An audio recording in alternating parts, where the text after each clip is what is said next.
Hey guys, it's Destiny, and you may be wondering by the title, what makes Jeppy here so great? Why do I think he's so good?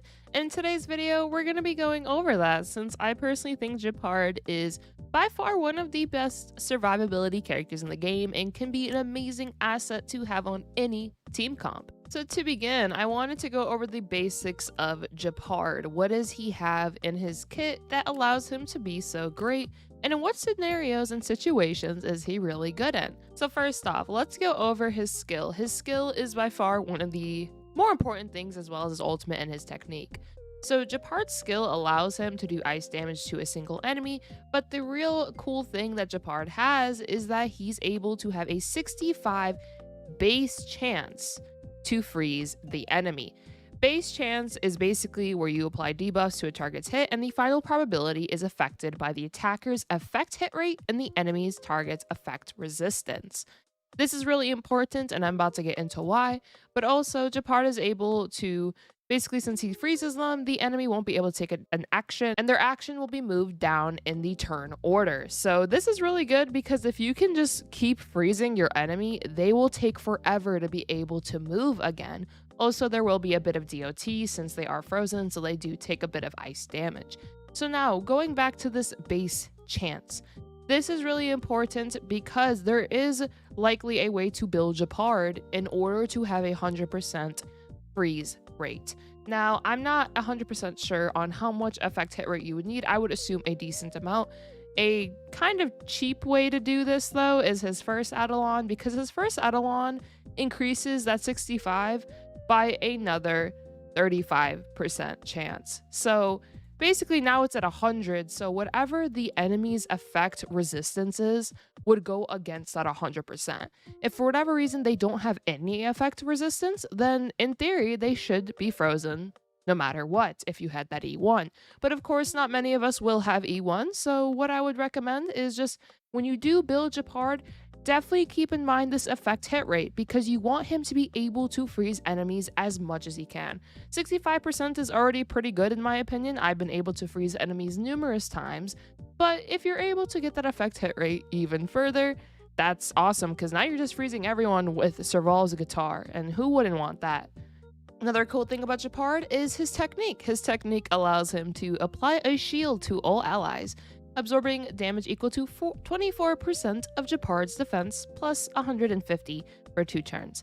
This is really good because now you can begin the battle just with Gepard's technique. You don't even have to use his ultimate. You can literally start the battle with the technique, which is really good because if you do not have his ultimate build up at that point prior to battle, which most of us won't, this is a good way to have time between the technique in the beginning of the battle and then for the ultimate to come in, and then you shield all your allies once again.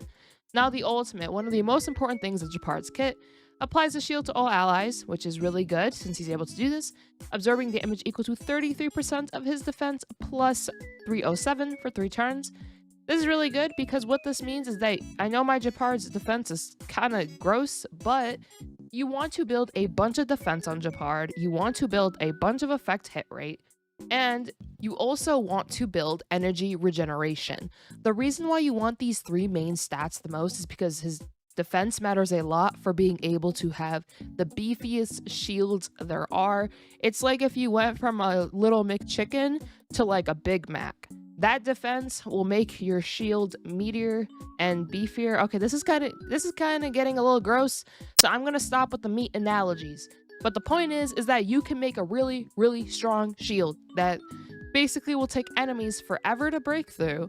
And the fact that you have a scaling of that 33% is really good because you can calculate how much of your shield you're getting. So hypothetically in a fight, if you know an enemy's nuke type of attack does 1,000 damage, then you can calculate how much defense you need, plus how much, this flat rate you get, in order to always survive from that hit or just not have your shield broken. Either way though, stack a bunch of defense and Gepard will be able to make those really strong shields, which is really, really good. Technique is also good for that as well. It's a lower percentage, of course, but still really good. His talent is also incredibly important because if for whatever reason Gepard's shields weren't beefy enough and you couldn't keep Gepard alive or your team is really struggling, whatever it may be, Also, Gepard has taunt, so he will be attacked more. So it's very likely that if anyone were to go down, it might as well be Gepard because of the taunt. Preservation class characters also have a bunch of taunt naturally. So when he also uses like his skills and whatnot, Gepard just has a really high taunt. I believe when he uses ultimate, his taunt increases further and he's way more likely to be hit. So keeping that in mind, if Gepard does go down, well, guess what? He has a life up mushroom and he just comes back. Like, he literally comes back based on his max HP. But what's really cool about this, if we go to his traces right here, I believe, oh yeah, it's a trace that he has a higher chance to be attacked. My bad. But either way, this is a good way to ensure that Gepard is the one getting attacked. Now, this is what's really good. So if you get this trace, which I'm at the point where I'm level 40 now. If I want to get this material, whatever this thing is, that's a cool looking shield, whatever that is. Point is that Undying Will, or Unyielding Will, my bad, is Gepard's revive that I just talked about.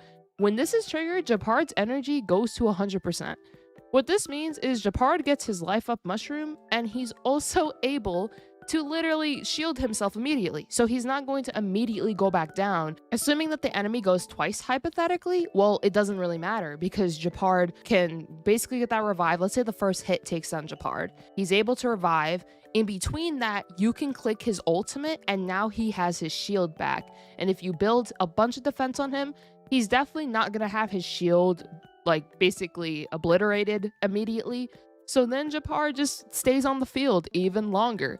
And this is really good because if you do hypothetically have a healer and a shielder, I don't necessarily think you need both, but in the case that you want both, which nothing wrong with that, then you can literally heal Gepard back up to full, and now Gepard is up and running again. So if you made a mistake, a huge mistake in your turn order or maybe your skill management, then Gepard can easily just come back, which is a huge thing that you're basically your survivability character on your team, the character that's going to keep everyone alive, can come right back. Another thing I'd like to mention, which I thought this was a really cool trace as well, Gepard's attack increases by 35% of his defense, his current defense, mind you. So technically, if you buff up his defense in battle, this can go up even more, and this effect will refresh at the start of every turn. This is really good because while you aren't really building attack on Gepard, Gepard will still have a way to do damage in a way. Gepard's main focus, of course, will not be doing damage. However, it's still cool that he's able to be stronger with his trace, because that attack bonus can be pretty nice just for doing a bit more damage to enemies depending on how much defense you have. But it all comes down to building a bunch of defense on Gepard. I'm sorry, guys. I cannot talk. I just woke up from a nap, and I mean, I usually have problems speaking sometimes in my videos, but today it's been a bit much. Also, for sets, my relics are garbage. Don't pay attention to that, but you can increase your defense. This set is literally like perfect for Gepard because you can just easily increase your defense. You can increase the max damage that your shield can take, which is even better because now your shields are even stronger. Gepard can just absorb so much damage. And I've been using this character now for Simulated Universe and more modes.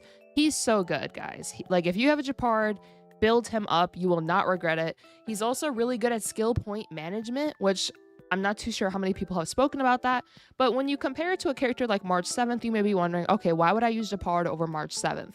March 7th works differently, and I feel like she has different team comps that she works in. But the problem with March 7th is her shielding comes from her skill, which means March 7th technically is pretty skill hungry, and Gepard in a way is not. Now, of course, you want to alternate between basic attack and his skill because the freezing from his skill is really good. If you want to possibly skip an enemy's turn or move them lower in the turn order, then you can do that with the skill, or if you want to regenerate your ultimate quicker, that's pretty good as well. So there's a lot of things that Gepard has that I guess I feel like a lot of people are overlooking this character. If you guys still have doubts, you can ask me any questions, but this character is honestly awesome and I freaking love him. It took me a while to really like him, and he's blushing. Oh, that's so adorable. He got caught in 4K with that one. Also, real quick, he's really good in Simulated Universe too, because in Simulated Universe, you can use the Preservation class, and honestly, good luck to the enemy for trying to kill you, because that's not happening. At least it shouldn't happen as long as you build your Gepard. But yeah, Gepard's really easy to build, as I stated. He's a really good character, and I can see why people are possibly overlooking him because there are a lot of things to consider. His traces really do matter, considering that effect hit rate matters as well. But a base Gepard in himself is just so good. And once again, if you have him, make sure to build him. There's nothing wrong with building Gepard here. And he freaking punches people with Serval's... Oh, wait, no. He doesn't punch people with it, but... I thought I could take out the guitar case. Now this is kind of awkward, but the point is that Gepard's really good. And I hope this video convinced you. If it didn't, then ask me any questions and I'll try to convince you maybe in the comments. Or you could tell me why you don't think Gepard's good at all. And maybe you can try to sway my mind, which I don't think you can. But you can possibly let me know why you don't think Gepard's that great. Overall, though, I think I rambled enough. I think you guys get the point. I hope you guys enjoyed this video. I will be covering more characters in the future and giving you basically a bit of a rundown as to why I think they're really good. I do have another character in mind coming up very soon, and Gepard's just one of them. So yeah, I hope you guys all have a nice day, and I hope to see you guys in the next video. Peace.